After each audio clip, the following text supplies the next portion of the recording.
κυκλοφορήσει στην Αμερική ένα βιβλίο και ταυτόχρονα νομίζω και στα ελληνικά σε εμάς. Είναι ένα βιβλίο που έγραψε ένας άνθρωπος ο οποίος είναι θανατοποινήτης, καταδικασμένος εις θάνατο. Η προοδευτική Αμερική ακόμα έχει την ποινή του θανάτου σε μερικές πολιτείες. Αυτό λοιπόν είναι σε μια πολιτεία που έχει την ποινή, την θανατική ποινή. Τον κατεδίκασε σε θάνατο. Συνελήφθη όταν ήταν περίπου 27-26 χρόνων, 26-27 χρόνων. Έχει τώρα σχεδόν 30 χρόνια στη φυλακή. 30 χρόνια περιμένει από μέρα της μέρας και ώρα της ώρας ότι να τον εκτελέσουν. Επειδή έκαμε πολλές εφέσεις και δικαστήρια και πράγματα και τα λοιπά, τέλος πάντων ακόμα δεν τον εκτέλεσα. Σε μια φυλακή απάνθρωπη που ούτε φυλακή δεν μπορεί να λογιστεί. Εγώ πήγα και τον είδα στην Αμερική που πήγα. Έπρεπε να πάρω με άδεια από τον πρόεδρο της, όχι της Αμερικής αλλά της πολιτείας εκείνης, τέλος πάντων. Λοιπόν, είναι μια ιστορία που την έγραψε ο ίδιος στη ζωή του αυτός ο άνθρωπος και επειδή τυπώνεται τώρα, ας πούμε, μια ιστορία φοβερή. Όταν θα τη διαβάσετε, άμα έρθει και στα ελληνικά, θα δείτε, ας πούμε, μια ιστορία ενός ανθρώπου που μεγάλωσε σε ένα σπίτι καθώς πρέπει, με όλες τις αρχές που είχαν οι άνθρωποι εκεί, τέλος πάντων, ακόμα και τις χριστιανικές. Στη συνέχεια εξοκύλει αυτός έτσι κάνει κακές παρέες και χάνει τον έλεγχο του και μπλέκει μέσα σε οτιδήποτε μπορείτε να φανταστείτε, συμμορίες, ναρκωτικά, εμπόρια, πράγματα, ξέρω εγώ. Το μόνο που δεν έκαμε είναι αυτό για το οποίο τον κατηγορούν. Όλα τα άλλα τα έκαμε, αλλά αυτό για το οποίο κατηγορείται και συνελήφθηκε και καταδικάστηκε σε θάνατο, δηλαδή ο βιασμός και η δολοφονία ενός κοριτσιού, αυτό δεν το έκαμε αυτός. Απλώς ήταν κοντά στην περιοχή εκείνη, τελείως δηλαδή δεν είχε ιδέα το παιδί είναι αυτό, ότι θα γινόταν αυτό το κακό. Αλλά επειδή τέτοιος διάσημος εγκληματίας τον έπιασαν αμέσως αυτό και κανένας δεν είχε, ούτε έχουν ακόμα αμφιβολία ότι αυτός είναι που έκαμε αυτό το μεγάλο κακό και τον καταδίκασε σε θάνατο. Αυτός ο άνθρωπος στη φυλακή, άλλα κατορθώματα και τέλος πάντων πολλά και διάφορα, μην τα λέω, φοβερά πράγματα. Κάποια στιγμή όμως μέσα σε αυτήν την κυκαιώνα των περιπετειών του και των εξάρσεων του και των εγκλημάτων του και των υπολείπων πραγμάτων, αρχίζει να ανακαλύπτει το Θεό μέσα του. Ανακάλυψε το Θεό και κάποια στιγμή πάλι έγινε τέλος πάντων μια ολόκληρη ιστορία. Μου έγραψε ένα γράμμα από την φυλακή εκεί ως θανατοποινήτης. Στην αρχή και εγώ, να πω την αλήθεια, επέταξα το γράμμα. Λέω, πού με ήβρενε εμένα τώρα τούτος που την άλλη άκρη του κόσμου και τα αγγλέζικα με εμένα έτσι και καλά, έπρεπε να δω ακόμα να μεταφράσω, να γράψω, να τα ξαναμεταφράσω και τι να μπλέξω. Και ήταν ένα γράμμα τρυπημένο από 1000 πάντες από τη φυλακή που ήρθε. Επέταξα το στο καλάθι, τη νύχτα επέτασα, το πρωί εύκολα το καλάθι. Όχι, ύστερα ξάτε, άιστο, τι να το κάνω τώρα. Όχι, δώστε. Επάλευα και εγώ με τους λογισμούς μου. Λέω, άτε μπορέ, γράψε του ανθρώπου μια κάρτα και εσύ έστειλε σου γράμμα. Πού με ήβρενε εμένα τώρα, ας πούμε. Πριν πολλά χρόνια, είμαστε ακόμα στη Μονή Μαχαιρά. Λέω, άτε να μην φανεί ότι περιφρονώ, έστειλα του μια καρτούλα και ένα βιβλίο. Από εκείνο το βιβλίο και από αυτήν την καρτούλα, τέλος πάντων, μην τα πολυλογούμε, το παιδί άρχισε να ενδιαφέρει για το Θεό περισσότερο. Στο τέλος ευαπτίστηκε. Τέλος πάντων, τώρα είναι ένας πολύ χαριτωμένος και καλός άνθρωπος. Επειδή ανά πάσα στιγμή θα το εκτελεστεί, δεν ξέρει κανείς πότε. Γι' αυτό έγραψε όλη τη ζωή του, ήθελε να γράψει τη ζωή του.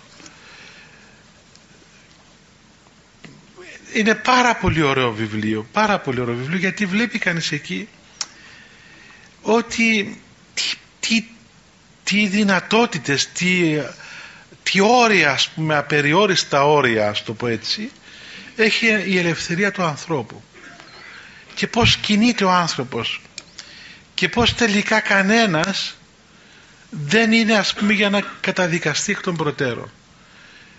Και αυτό που λέει η Γραφή, ότι εσύ ποιος είσαι που κρίνεις τον άλλον, έχει απόλυτο δίκιο. Δεν μπορούμε να κρίνουμε, δεν είμαστε εμείς να κρίνουμε, και εννοώ να κατακρίνουμε, γιατί πολλές φορές ο άνθρωπος έχει εκπλήξεις, ακόμα και τον εαυτό μας τον ίδιο δεν μπορούμε να τον προδικάσουμε και να τον καταδικάσουμε. Δεν μας επιτρέπεται, ούτε τον εαυτός μας. Δεν μπορείς να ξέρεις. Λένε πολλοί, δεν εξομολογούμε διότι θα τα ξανακάμω. Βρε παιδί μου, μην το λέεις αυτό το πράγμα. Δεν το ξέρεις αν θα τα ξανακάμεις. Αφού ξέρω ότι μόλις βγω από τον εξομολογητάριο θα τα ξανακάμω. Πρώτα απ' όλα, ποιος σου είπε ότι είναι να βγεις που τα μέσα? Λέει, ήρθε ένας που με θεώραν και λίγο έτσι προφήτη. Λέει μου, αφού πάτερ μου ξέρεις το, αφού έχεις, μου λέει, έχεις χάρη από το Θεό, ξέρεις ότι μόλις πω τώρα που την πόρτα της εκκλησίας θα ξανακάνω αυτά που σου είπα. Πήρα και εγώ το σοβαρό μου, λέω, αφού νομίζεις ότι είμαι προφήτης, θα το παίξω και εγώ προφήτης. Λοιπόν, του λέω και εγώ, ποιος σου είπε καταρχάς ότι να βγεις που τον την πόρτα? Έχασε λίγο το χρώμα του. Εγώ δεν γέλασα, συγκρατήθηκα, με γελάσω. Λέω, να σου δείξω εγώ τώρα, αν ήθελες προφήτη. Ποιος σου το εγγυάται το πράγμα? Και πράγματι, ξέρετε, μια φορά εδώ στην εκκλησία ήρθε ένα παιδί να εξομολογηθεί η ώρα 7 το πρωί. Έφερε τον η μάνα του με τα 1000 ζόρκα. Ήρθε νευριασμένος, αγοροξυπνημένος, γεμάτος νεύρα, ας πούμε, αυτά. Και ήθελα αυτό, δηλαδή, με τις ώρες, και η μάνα μου έφαμε από τη γλώσσα, και την ώρα τούτη που η ώρα 7 ένας φοιτητής ο οποίος σπουδάζει στην Αμερική τότε. Θα σου πω, κάτσε γε μου από εκεί που εδώ συναφέραμε τον, χασμουργία τον, είπε να πούμε την ώρα που του διάβαζα την ευχή, μόλις σε γονάτισε, κάμουν ένα σεισμό, πήγαινε έτσι υγεία, ας πούμε. Θυμάστε ένα μεγάλο σεισμό που έγινε η ώρα αυτή, πότε ήταν, η ώρα 7 και 10 το πρωί περίπου.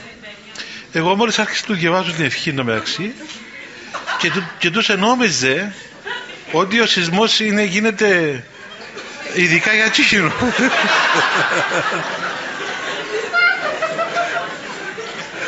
Και εντωμεταξύ είμαστε που κάτω από το καμπαναριό της Καθολικής πριν γίνουν τα παρεκκλήσια, και πράγματι σούζουν το καμπαναρκό και πήγαινε και έρχεται. Και εγώ ίσα που τέλειωσα την ευχή να μπω πάντια θυμούμαι. Τέλος πάντων τα είπα γλύωρα και μέτω να τον ξεβγάλω, να τον τελειώνω. Δηλαδή μου ήταν που έγινε πάτε μου, δηλαδή που για τις αμαρτίες μου, δηλαδή που έγινε το πράγμα. Θα του πω, σεισμός βρε, σεισμός. Ali μου, σεισμός, Παναγία μου, λέει, πράγμα πολύ μεγάλο σεισμό. Υπάθαν και ζημιές η εκκλησία, είχαμε ρογμές, έκλεισε η Αγία Νάπα τότε, γίναμε ζημιές μεγάλες. Αλλά μάρα για πού είναι το επίκεντρο? Λέω το επίκεντρο εδαμε που κάτω από το καμπαναρκό που δαμε που την επάθαμε. Λοιπόν, έτσι παθαίνει κάποιος όταν νομίζει ότι είναι το επίκεντρο ο ίδιος, αλλά γι' αυτόν ούτε τον εαυτό μας δεν πρέπει να προδικάσουμε. Δεν μπορείς να ξέρεις ούτε αν θα βγεις της πόρτας, ούτε αν θα τα ξανακάμεις. Γι' αυτό τι έχεις στα χέρια σου? Το παρελθόν δεν το έχεις γιατί έφυγε, το μέλλον δεν το έχεις γιατί δεν το ορίζεις, το παρόν. Πήγαινε εσύ, τακτοποίησε την ψυχή σου τώρα. Το αύριο δεν το ξέρεις, ούτε το μετά από τώρα το ξέρεις. Και κοίταξε τι κάνεις τώρα. Τώρα, γι' αυτό λέει και η Γραφή, ιδούν ειν καιρός ευπρόσδεκτος, ιδούν ειν ημέρα σωτηρίας. Τώρα είναι καιρός ευπρόσδεκτος, τώρα είναι ημέρα σωτηρίας. Το αύριο δεν το ξέρεις.